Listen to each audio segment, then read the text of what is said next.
साथियों, इतिहास पर हमले दर हमले इस कदर जारी हैं कि अब तो सनातनी सरकार के कानून मंत्री और खुद को पढ़ा लिखा नेता कहने वाले लोग भी हमारे आदर्शों के ऊपर भद्दी और घटिया दर्जे की बातें कहने लग गए हैं। बीकानेर सांसद अर्जुन राम जी मेघवाल ने एक कार्यक्रम में बोलते हुए भारत भूमि की गौरव भक्त शिरोमणि मीराबाई साहब पर ऐसे ओछे और घटिया बयान दिए हैं कि माफी शब्द अब बहुत छोटा है।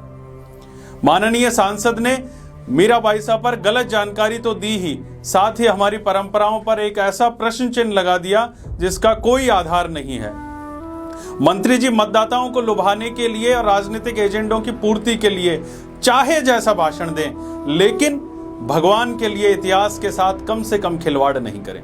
मंत्री जी कहते हैं कि मीराबाई साहब के पति की मृत्यु खानवा के युद्ध में हुई, लेकिन ये एकदम गलत जानकारी है। मंत्री जी को कोई बताए कि मुगलों से संघर्ष में घायल होने के बाद भोजराज जी खानवा के युद्ध से 6 बरस पहले ही स्वर्गलोक गमन कर गए थे। फिर मंत्री जी कहते हैं कि शादी के 1 साल बाद ही भोजराज जी की मृत्यु हो गई, जबकि भोजराज जी विवाह के 7 बरस बाद नित्य निकुंज धाम में सिधारे थे। और भोजराज जी के अंतिम समय में स्वयं मां मीरा ने युवराज भोजराज जी को अपनी गोद में लेकर ये पद सुनाया था कि पधारो श्री जी संग सरकार, खुले हैं मन मंदिर के द्वार, तुम्हारी दासी करे इंतजार, पधारो श्री जी संग सरकार। ये पद सुनते सुनते भोजराज जी नित्य निकुंज धाम में पधारे थे।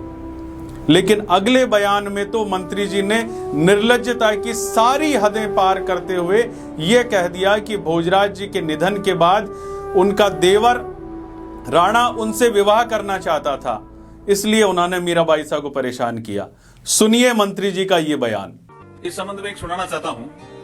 मीरा मेड़ता जन्मी, शादी चित्तौड़ की, और हम सब इतिहास में ऐसा पढ़ते हैं कि मीरा के पति ने उसको तंग किया। ऐसा नहीं है। मीरा का पति 1 साल जिंदा रहे, खानवा के युद्ध में उनकी डेथ हो गई। उसके बाद मीरा के पति की डेथ होने के बाद जो उनका देवर राणा बना, उसने जब मीरा को कहा मेरे से शादी करो, यहां झगड़ा शुरू होता है। उसने जब मीरा को कहा मेरे से शादी करो, यहां झगड़ा शुरू होता है। उसने जब मीरा को कहा मेरे से शादी करो, यहां झगड़ा शुरू होता है। उन्होंने इस बयान में न सिर्फ गलत जानकारी दी है, बल्कि हमारी क्षत्रिय परंपराओं पर एक बड़ा प्रश्न चिन्ह खड़ा कर दिया है। क्या मंत्री जी को यह नहीं मालूम कि आज भी क्षत्रिय समाज में ऐसे संबंधों को किसी भी तरह की सामाजिक स्वीकार्यता नहीं है? साथ ही देवर और भाभी के पवित्र रिश्ते को हमारी परंपरा में पवित्रता के मानकों पर तोला जाता है। भोजराज जी के निधन के बाद मीराबाई साहब के देवर रतन सिंह जी राणा बने थे। वे तो मीरा जी को मां ही मानते थे। उनके बाद विक्रमादित्य राणा बने, वे भी अल्पायु में चल बसे। ऐसे में मंत्री जी ने किस 1 वीक सीरीज से ज्ञान लिया, या इसके पीछे उनका कोई बड़ा एजेंडा है? मैं 16वीं सदी की नहीं बल्कि आज 21वीं सदी में भी मंत्री जी को बताना चाहता हूं कि क्षत्रिय समाज में देवर और भाभी के रिश्ते को सिर्फ एक मां और पुत्र के रिश्ते के तौर पर ही मान्यता है। आपने ऐसा बयान दिया है जिसका ना तो कोई ऐतिहासिक आधार है और ना ही सामाजिक आधार है। देश के कानून मंत्री होने के नाते आप धाराओं में बदलाव कर सकते हो, परंतु अगर आप ब्रह्मांड के भी कानून मंत्री होते तो भी गौरवशाली क्षत्रिय इतिहास में मनगढ़ंत बदलाव या संशोधन करने का आपको अधिकार नहीं। मां मीरा के सतीत्व पर बेबुनियाद चर्चा करने से पहले एक बार यह विचार किया होता कि ईश्वरीय स्वरूप मां मीरा के बारे में इतना सस्ता ज्ञान आप कैसे बांट सकते हो? मंत्री जी, आपको मीराबाई साहब पर दिए गए इस घटिया बयान पर समूचे राजस्थान समाज और क्षत्रिय समाज से माफी मांगनी होगी।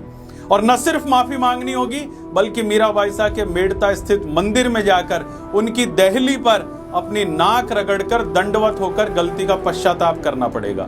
क्योंकि मीराबाई साहब जिनके गुरु संत रविदास जी हैं, वो मीराबाई साहब जाति और धर्म की सीमाओं से परे हैं, और मीराबाई साहब को इन सीमाओं में बांधने की कोई भी कुचेष्टा ना करे। अगर माफी नहीं मांगी गई तो आने वाले समय में पूरे देश भर के मां मीरा के भक्तगण आपसे जवाब मांगेंगे।